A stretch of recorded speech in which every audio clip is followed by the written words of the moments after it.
आज की यात्रा शुरू करते हैं। बहुत मुश्किल यात्रा है। ठीक है। तो कल हमने समझा प्रेम के बारे में कि प्रेम कोई हल्की फुल्की चीज नहीं होता। प्रेम सीखना पड़ता है। ठीक है। तो उसी में हम समझ रहे थे कि इसको क्या आता है, जो हमने पढ़ा योग्यता क्या है। हम किसी को भी चुन लेते हैं, है ना। पहले 10वीं, तीसरी, चौथी, 5वीं क्लास की लड़की को चुन लिया या लड़के को चुन लिया। फिर हम उसको कहते हैं अपनी जिंदगी में ले आए, अपने प्रेम को समझ के। पता पुता तो कुछ नहीं होता, हमें ले आए बस। फिर हम उसको कह रहे हैं तू मेरी बैलेंस शीट बना, तू मेरा ये काम कर, और उसको बेचारी को आता नहीं, उसकी भी कोई गलती नहीं। फिर वो गोल गोल घुमा रही है। ठीक है। तो फिर उसको आप देख रहे हो। तो सवाल ये है कि इसको क्या आता है क्या नहीं, इसकी योग्यता क्या है। तो हम अपनी जिंदगी में किसी को भी ले आते हैं बिना योग्यता परखे। समझ रहे हैं। पर हम नहीं देखते, हमें लगता है हमें पसंद आ गया तो अच्छा है। अरे पसंद से नहीं होता, परख से होता है। प्रेम पसंद से नहीं, परख से करना होता है। समझ रहे हैं। परखते हम है नहीं। क्यों? क्योंकि कामना का ऐसा आवेग उठता है कि परखने की सुध ही नहीं बचती। कौन परखे? अच्छा लग गया ना। अच्छा लग गया ना कि व्यापारी की दुकान पर जैसे जी जी जी जी जे वाली कटोरी कोई खरीदने आ जाए, उस कटोरी में कुछ कलाकारी कर दी गई होगी। अब बिंदिया का दिल मचल आया उस कटोरी पर, और वो कटोरी घर ले आई। उस कटोरी में कुछ कीमत है कि नहीं? वस्तु क्या है उस कटोरी की? किस धातु की बनी है? किस माल की है? कुछ पता नहीं उसको। समझ में आ रही है बात? क्लियर? फिर वो कहते हैं कि ज्यादातर हम ऐसे रिश्ते बनाते हैं और फिर इसीलिए रिश्तों में हम बेचे जाते हैं। ना प्यार, ना प्यारी, माल और व्यापारी। अब इसमें दोष भी नहीं दे सकते ना। दे सकते हैं क्या? क्या दोष दें? फिर पूछ रहा हूं, वो 5वीं फेल है, तुमने उसको ले आकर के बोल दिया आज तू सीए की चार्टेड अकाउंटेंट का काम कर, बैलेंस शीट बना दे। और उससे बन ही नहीं रही। वो कुछ का कुछ कर रही है। बैलेंस शीट को तराजू में तोल रही है। उससे पूछो क्या कर रही हो, वो बोले बैलेंस कर रहे हैं। कितना बचा है? कह रही है बस 18 ग्राम। अभी इधर बचा है, बैलेंस करने की बात है। बात समझ में आ रही है? पसंद नहीं, परख। पूछा करो जो सामने है, चाहे वो जिस भी नाते आपसे जुड़ रहा है, चाहे वो घर का ही कोई सदस्य हो, कोई दोस्त हो, यार हो, चाहे कोई प्रेमी प्रेमिका हो। पूछा करो तुम जानते हो जिंदगी को क्या, और जिंदगी में तुम्हें क्या चाहिए। आप कहोगे कि ये तो बड़ा उबाऊ सवाल है, चर्चा बड़ी गंभीर हो जाएगी। हम जब मिलते हैं तो हम तो हल्के फुल्के मुद्दों की ही बातें करते हैं। जिंदगी में वैसे ही बहुत तनाव है। अब हम आपस में मिले और वहां भी हम यही सवाल पूछे जिंदगी में क्या चल रहा है, तो जिंदगी में पाना क्या है, तो बात बड़ी भारी हो जाएगी। बात भारी नहीं, बात असली हो जाएगी। आप जिन मुद्दों पर बात करते हो वो मुद्दे नकली हैं। वो हल्के नहीं हैं, वो नकली हैं भाई। यही बात अगर कोई डॉक्टर बोलने लगे या कोई इंजीनियर बोलने लगे, आप उससे कहो, आप उससे गए हो अपनी बीमारी पूछने, और आपको मान लो कैंसर है, और वो आपसे बात करने लगे छोड़ो बीमारी मरी, चिप्स कौन से ब्रांड का अच्छा है, वाह मार्केट में नया ब्रांड आया नाचोस। ठीक है। फिर आपसे वो कहे कि हल्की फुल्की बातें करनी चाहिए क्या, फिर वो बोले देखो कौन बीमारी, छोड़ो छोड़ो छोड़ो। और खासकर कैंसर पर बात करें, बात बहुत भारी है, उबाऊ हो जाएगी, छोड़ दो इस टॉपिक को, मत बात करो। तो आप क्या कहेंगे? आप कहेंगे मुद्दे की और असली बात करो ना। इधर उधर की क्या बातें कर रहे हो? पॉपकॉर्न की, चिप्स की, नाचोस की, आइसक्रीम की, ये कोई बात है करने की? अरे मेरी जिंदगी का सवाल है, असली बात करो भाई। यही डॉक्टर ना, यही कहेगा ना डॉक्टर से, क्या बोलेगा वो? अरे हटाओ तुम ये सब बातें, पॉपकॉर्न, है ना, डाइटिंग, आइसक्रीम, ये कैसी बातें कर रहे हो? मेरी जिंदगी का सवाल है, असली बात करो, यही बोलोगे ना? बात समझ में आ रही है? और जब रिश्ता बनाते हो, क्या वो जिंदगी का सवाल नहीं होता? तो यहां पर क्यों नहीं सीधे सीधे पूछते हो? क्या तू अपनी जिंदगी को जानता है, खुद को जानता है, और मकसद को जानता है? और अगर नहीं जानता तो मेरे प्यास क्या करने आया है, भटकते भूत? कभी पूछा? जो प्यारा लग गया, कभी उससे किसी गंभीर मुद्दे पर कभी बात करी? इसी को तो कह रहा हूं, परखो। जो प्यारा लग गया उससे कभी कोई गंभीर बात करी? डॉक्टर से बोल देते हो जिंदगी का सवाल है, भाई असली मुद्दे की बात करो। सबसे बड़ी जिंदगी तो वो होती है जब रिश्ते बनाते हो। तब क्यों नहीं गंभीर मुद्दे पे बात करते? तब क्यों नहीं परखते? जब डॉक्टर के पास जाते हो तो हवा हवाई बातें नहीं होती, मशीन से, रिपोर्ट से, विज्ञापन से सीधे सीधे पूछा जाता है कि रिपोर्ट बताएं, रिपोर्ट, ओपिनियन बताएं। ठीक है? तो क्या कि हम मांगते हैं, पहले परफेक्ट बताइए, और हमारे तथ्य को बताइए, हमारे फैक्ट्स को बताइए। जिससे रिश्ता बना रहे हो उसके फैक्ट्स जानने की कभी कोशिश करते हो क्या? किसी को अपने यहाँ नौकरी पर रखते हो सकता है वो बंदा आपके पास 6 महीने, 1 साल भर के लिए आए, तो भी उसके सारे फैक्ट्स, तथ्य जानने का पूरा प्रयास करते हो। कहते हो दिखा, अपनी 10वीं की नंबर दिखा, 12वीं के मार्कशीट दिखा, ग्रेजुएशन के नंबर दिखा, डिग्री दिखा, पोस्ट ग्रेजुएशन दिखा, पहले कहाँ कहाँ काम करके आया उसका प्रमाण दिखा। ठीक है? अपनी सैलरी स्लिप दिखा।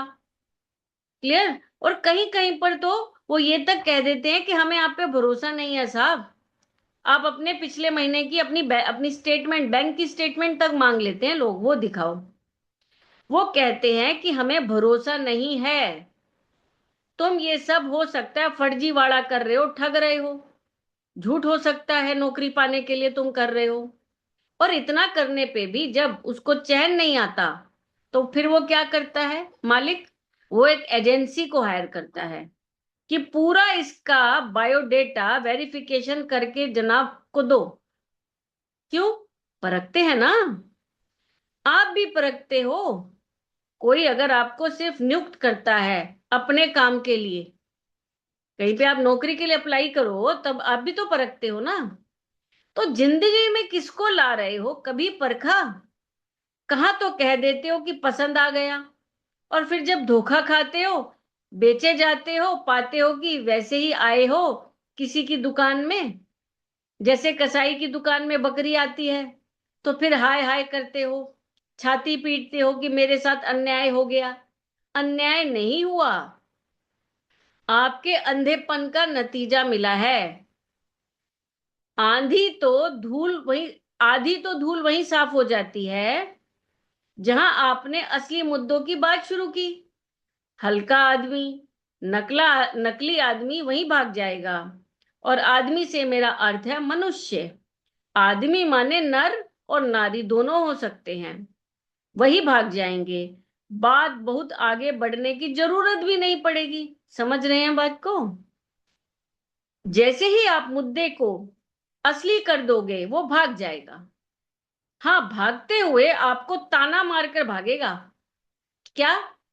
बोरिंग, रिचर्ड, हैवी, उबाऊ, कठोर, बुढ़ऊ, बुढ़ी, कुछ भी, उसके ताने चल जाएंगे। कोई बात नहीं, ताने चल जाएंगे।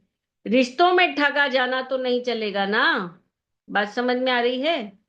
और आप किसी से जिंदगी की गहराई का जिक्र छोड़ो और वो इंसान अपनी नापसंद दिखाए, वो कहे गहराइयों में नहीं जाना, तो बताओ वो आपसे रिश्ते में भी गहराई में कैसे जाएगा? जो अपनी जिंदगी की गहराई के जिक्र को भी इतना नापसंद कर रहा हो, उसके और आपके रिश्ते में गहराई कहां से आएगी? या आ सकती है क्या? पर रिश्ता बनाते वक्त ऐसा तो कुछ सोचते नहीं। गहराई हो, गहराई ही तो चाहिए। बात समझ रहे हैं? आप उसकी जान बनना चाहते हो, इससे ये भी तो पूछो कि जिंदगी में तुम्हारी कौन सी चीज है जिसके लिए जान दे सकते हो। और वो कहे कि मेरी जिंदगी में तो साहब ऐसा कुछ भी नहीं जिसके लिए मैं जान दे सकता हूं, मेरे पास तो बस माल है, मैं उसे बेचता हूं। कोई व्यापारी देखा है जो अपने माल के लिए जान देने के लिए तैयार हो? माल व्यापारी के लिए होता है, व्यापारी की जान माल के लिए थोड़ी ही होती है। समझ रहे हैं दोनों डिफरेंस? माल व्यापारी के लिए हो सकता है, माल है व्यापारी उसे बेच सकता है, लेकिन व्यापारी के लिए माल जान नहीं हो सकती। क्लियर? आप जिससे रिश्ता बना रहे हो, आप उसकी जिंदगी देखो और वो कहे आज तक मेरे लिए इतना तो कुछ कीमती रहा ही नहीं कि मैं उसके लिए जान दे दूं, तो आप उसकी जान कैसे बन जाओगे? वो प्रेम जानता ही नहीं, उसमें प्रेम की एलिजिबिलिटी ही नहीं है, योग्यता ही नहीं है। तो आप सावधान। बात समझ रहे हैं? तो अब यहाँ पे जो नचिकेता है, ठीक है, यहाँ पे वो श्लोक में आता है, तो उसमें उसका अर्थ है कि उसने अपने पिता से कहा, हे पिता, आप मुझे किसको देंगे? दूसरी बार, और फिर तीसरी बार, और उसने वही कहा। और पिता ने उसके उत्तर में उत्तर उसके प्रश्न का उत्तर देते हुए कहा, मैं तुम्हें मृत्यु को देता हूं। क्लियर? अब इसको गहराई से समझेंगे। नचिकेता पूछ रहा है पिताजी से, मुझे किसको दोगे? आज का श्लोक है, नचिकेता एक बार नहीं कई बार पूछ रहा है, तुम्हारे पास तो सब कुछ बस देने के लिए ही है ना? ये गाय भी तुमने दे दी ताकि इनसे तुमको कुछ यश प्रसिद्धि मिल जाए, या जो भी तुम कर्मकांड से कामना पूर्ति चाहते हो वो हो जाए। समझ रहे हैं? नचिकेता कह रहा है सब कुछ तो तुम देने के लिए ही रखे हो कि उससे कुछ पालो, तो मुझे ही काहे बांध कर बैठे हो पिताजी? बताओ मुझे किसको बेचोगे? तीर जैसा है नचिकेता का सवाल, और बाप को जाकर के लग गया। बस समझ रहे हैं? वो भी नचिकेता ने एक बार नहीं पूछा, श्लोक कहता है 2 बार 3 बार पूछा। 2 बार 3 बार तो आप मानो कि 20 बार पूछा होगा। और ये भी नहीं कि किसी एक प्रकरण में ही पूछा होगा, हो सकता है नचिकेता हफ्ते तक पिताजी के पीछे लग रहा हो। होते हैं बच्चे ऐसे। उपनिषद की शैली संक्षेप की है। संक्षेप की है मतलब वो हर बात को बहुत संक्षेप में छोटे में बताती है, बड़ी चीज को भी छोटे में बताती है, क्योंकि उसे बहुत कुछ ज्ञान आगे करना बढ़ाना होता है। ठीक है? तो वो बड़ी बात को एक सूत्र में बता देती है, पर जो बात एक श्लोक में बोली गई है उसको एक पल की एक दिन की घटना मानना कोई जरूरी नहीं है। ये भी हो सकता है कि ये जो पूरी बातचीत है ये 6 महीने का या एक पूरा घटनाक्रम, विस्तृत घटनाक्रम की बात हो रही हो। ठीक है? तो नचिकेता पूछ रहे हैं, सबको तो निकाल दिया और उसके बाद में क्या बन बैठे हो तुम? दानवीर बन बैठे हो। सबको निकाल दिया मतलब समझ रहे हैं, यज्ञ में सबको दान दे दिया। क्यों दे दिया? क्योंकि हम दानवीर हैं। तो वही वो अपने पिता को कह रहे हैं, आपके नाम के साथ ही क्या जुड़ गया कि ये तो वो हैं जो सबको दान देते हैं, इनका बड़ा यश है। जिसने अपना यश दान दे दे करके पाया हो, वही पिताजी का नाम है वाजश्वस। बहुत पा लिया, गाय गई नाम मिला। समझ रहे हैं? मतलब जब कोई इंसान कुछ बांटता है, दान देता है, और बड़ा आदमी बहुत बड़े लेवल पे दान दे रहा हो कि जी मैं अपनी सैकड़ों दान दे रहा हूं, तो वो ऐसा तो है नहीं कि कमरे से बाहर जाके बोलाया, वो खूब ढंडोरा पिटवाता है। कई गांवों में ढंडोरा पिटवाता है। ठीक है, हम दान कर रहे हैं, दान करें, अब दान में क्या मिलेगा वो तो बात की बात है, लेकिन उसका ढोल तो पिट गया, यश तो फैल गया। समझ रहे हैं? तो यहाँ वो यश की बात कर रहे हैं। बहुत पा लिया, गाय गई नाम मिला। तो ये तो पक्का है कि जब आपकी वृत्ति ऐसी है, वृत्ति मतलब आदत, आपकी फितरत ऐसी है, तो पिताजी आप मुझे भी इसीलिए पाल रहे हो, जैसे इन गायों को पाला था किसी को दे देने के लिए, मुझे भी इसीलिए पाल रहे हो कि मेरा सौदा ही करोगे। ये दान थोड़ी ही दिया है, ये तो सौदा ही करा है ना आपने। सौदे में ही तो ये करा जाता है कि कम मूल्य की चीज दी जाए और उससे ज्यादा कीमत वसूली जाए। सौदे का यही सिद्धांत होता है ना, वरना मुनाफा बनेगा कैसे? मुनाफा तो बनेगा नहीं। 5 रुपए की चीज दो, 50 रुपए वसूल लो। 5 रुपए की चीज दो और 50 रुपए वसूल लो।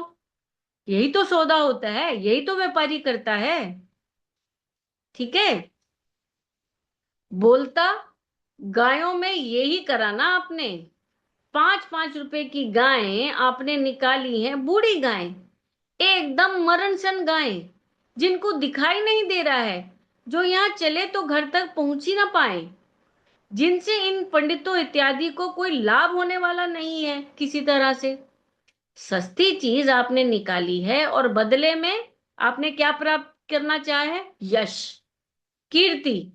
कीर्ति उठाई है, तो सौदा तो मेरा भी करोगे ही। कर ही दो ना पिताजी। बताओ मुझे किसको दे रहे हो, बताओ। समझ में आ रही है? नचिकेता यहाँ बेटा भी नहीं है और जिज्ञासु भी नहीं है। जिज्ञासु मतलब कि कुछ उसे जानना हो, बताओ बताओ क्या चल रहा है, ऐसा भी नहीं है। नचिकेता यहाँ गुरु है। गुरु की तरह ही नचिकेता को देखा जाना चाहिए। तो ये प्रश्न नहीं है। गुरु, नचिकेता शिक्षा दे रहे हैं किसको? अपने पिता को। इस छोटे से सवाल ने जिंदगी की बड़ी से बड़ी सीख दे रहे हैं अपने पिता को। प्रेम सिखा रहे हैं अपने पिता को। पिताजी अप, अपनी गायें थी, यहीं रही जिंदगी भर। अब उनकी कुछ आखिरी सांसें थी, उनको यहीं मर भी जाने देते। उन गायों के साथ भी बुरा ही करा आपने, और ये जो ब्राह्मण लोग आए हैं इनको भी ठगा ही है आपने। और औरों के साथ जो किया तो किया, अपने साथ आपने क्या किया? एक बार व्यापार की आदत लग गई तो आदमी और गहरा ही उतरता चला जाता है। समझ रहे हैं? और गहरा चला जाता है व्यापार में, एक बार व्यापार की आदत पड़ गई। बिजनेस में थोड़ा सा मुनाफा कमा लिया, अब तो लालच शुरू। जितना उथला जीवन उतना गहरा व्यापार। उथला जीवन मतलब बिल्कुल ही घटिया तल का जीवन हम जीते हैं। ठीक है, और उतना ही गहरा व्यापार। व्यापार में क्या होता है? केवल मुनाफा, कोई उसमें सच्चाई नहीं होती, कोई अपनी भावना नहीं होती, कोई प्रेम नहीं होता, कुछ नहीं होता, केवल प्रॉफिट होता है। किसी भी तरीके से प्रॉफिट हम देख रहे हैं हमारे यहाँ समाज में, देख रहे हैं ना कैसे लालच की दुकान बढ़ती चली जा रही है। तो जहां लालच होता है वहां जीवन उथला रह जाता है। उथला का मतलब है बहुत ही निम्न स्तर का जीवन जीते हैं हम। ठीक है, हल्का जीवन। वहां फिर चुन चुन कर देखा जाता है कि क्या क्या और बेचा जा सकता है। सब बेच दूंगा, सब बेच दूंगा। कौन करता है? व्यापारी। शुरुआत माल बेचने से होती है, और व्यापारी वृत्ति मतलब व्यापारी की जो व्यापारीपन की जो आदत होती है, मनुष्य की नहीं, व्यापारी की एक डिसिप्लिन कह लो या उसका एक रूल कह लो। जब गहराई पकड़ व्यापारी की वृत्ति जब गहराई पकड़ जाती है, पकड़ती जाती है, तो आदमी फिर कुछ भी बेचता है। यही सीख दे रहा है नचिकेता। कह रहे हैं आज गाय बेच रहे हो, कल मैं बेटा हूं, मुझे बेच दोगे। समझ रहे हैं? व्यापारी चित्त से बचना, वो सब कुछ बेचेगा। ठीक है? व्यापारी जो होता है सब कुछ बेचेगा। और इस उम्मीद में तो बिल्कुल मत रहना कि वो कुछ बेच रहा है। तुम्हारी खातिर ही फलानी चीज बेची आपके लिए। ठीक है? आपके लिए नहीं बेचा, अपने लिए बेचा, और वो आपको भी बेचेगा। सब बिकता है। माल तो क्या, दोस्त यार भी बिकते हैं। दोस्त यार तो क्या, बाप बेटे भी बिकते हैं, पति पत्नी भी बिकते हैं, गुरु बिकता है। जिसको आप अपना भगवान बोलते हो वो भी बिकता है। आपके पास जो कुछ भी है वो सब बिकता है। समझ में आ रही है बात? एक व्यापारी व्यक्ति के आदमी को एक ऊंची कोटि का गुरु दे दो, वो कहेगा मेरे पास सबसे ऊंची चीज क्या है जिंदगी में? मेरा गुरु। तो कहता है इसी को बेचता हूं। क्यों? क्योंकि बाकी सब तो मेरी दुकान में माल वैसे ही फटे हाल है। एक ही चीज है मेरी जिंदगी में जिसका कुछ नाम है, जिसकी कुछ हैसियत है, जिसकी कुछ कीमत है। वो क्या है? कीमती सामान क्या है? गुरु। तो चलो गुरु को ही बेच देता हूं, और उसके बदले में कोई टनटनाता माल लेकर आते हैं जिंदगी में। सब बिकता है। जिंदगी में माल आ जाए, लोग धर्म परिवर्तन कर लेते हैं, देते हैं भगवान को धोखा, इंसान को क्या छोड़ेंगे? सब बिकता है। जो बिका नहीं है वो बस इसीलिए क्योंकि ग्राहक अभी मिला नहीं है। और माल अगर है तो ग्राहक की तलाश जोरों से है। माल अगर घर में है तो ग्राहक की तलाश जोरों से है। किसी फटेहाल आदमी की जिंदगी का अगर सबसे बेहतरीन माल आप ही हैं, तो पक्का समझ लीजिए कि वो जोर शोर से आपको ही बेचने की तैयारी कर रहा है, किसी ब्रोकर की तरह। बात समझ में आ रही है? फटेहाल आदमी की जिंदगी में अगर सबसे बेहतरीन माल चीज है तो वो आप है, क्योंकि वो आपका है। क्लियर? ब्रोकर के पास तो सबसे ऊंची महंगी प्रॉपर्टी होती है। सबसे ज्यादा कोशिश तो वो उसी को बेचने की करता है ना। कहता है ये वाली अगर निकल गई तो दिवाली मन जाएगी। उसकी दिवाली तब नहीं मनती जब राम घर आते हैं। उसकी दिवाली तब मनती है जब उसके राम बिक जाते हैं। ज्यादातर लोगों का यही हाल है। व्यापारी हम सभी हैं। यही प्रश्न है, यही श्लोक है आज का, यही कुल बात है। नचिकेता ने अपने पिताजी से कहा, पिताजी मैं भी तो आपका धन हूं। ये, हे प्यारे पिताजी, हे तात, आप मुझे किसको देंगे? नहीं जवाब मिला तो 2 बार, 3 बार माँ ने बहुत बार पूछा। तो पिताजी गुस्सा गए, क्रोध में बोले, जा, त्वं मित्वे ददामिति, तुझे मौत को दिया। समझ में आ गया था कि ये लड़का अब बिकेगा नहीं। जो माल बिक नहीं सकता, व्यापारी उसको क्या करता है? फेंक देता है। पिता ने पुत्र को फेंक दिया, जा तुझे मौत दी। मौत दी माने फेंक दिया, जा मर। मेरे लिए अब तू जिंदा नहीं है। क्यों? क्योंकि अब तू बिक ही नहीं सकता। मेरे लिए तू तभी तक था, तो था जब तक तू बिक सकता था। तू बिक नहीं सकता तो जा, जा जा, तुझे मौत दी। समझ में आ रही है बात? अब लो उपनिषद शुरू होता है।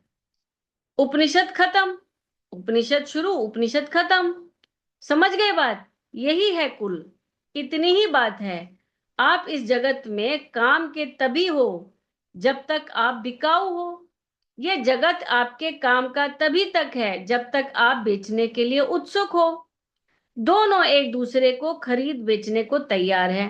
पता नहीं कौन शिकार है और कौन शिकारी। बात समझ में आ रही है? तो आगे की जो बात होगी हम उस पर बहुत विस्तार से चर्चा करेंगे। अभी तो बहुत महीनों तक हमारी यात्रा रहेगी नचिकेता के साथ। और आगे की बात जो है वो सब इस एक बात का ही मेन मात्र है। यहाँ पर जो हुआ है उसकी तीव्रता, उसकी इंटेंसिटी, ये सवाल साधारण नहीं है। पिताजी मुझे किसको देंगे? बात समझ में आ रही है? तो ऐसे ही कोई थोड़ी पूछ लेता है ये बात, मुझे किसको देंगे। इस सवाल के पीछे गहरी समझ है। नचिकेता की समझ पिता के ऊपर व्यंग बन गई है। नचिकेता की ओर से बस समझ है। और मैं कह रहा हूं नचिकेता यहाँ पर बालक नहीं है, कहना चाहिए नचिकेता गुरु है। जिस तरीके से नचिकेता समझा सकता है, समझा रहा है अपने पिता को, और बहुत तरीके से समझाया होगा। क्लियर होगी बात? क्लियर है? ठीक है। बाकी और गहरी चीजें आगे चलेंगे, आगे पढ़ेंगे। तब तक के लिए आज के लिए इतना। ओके।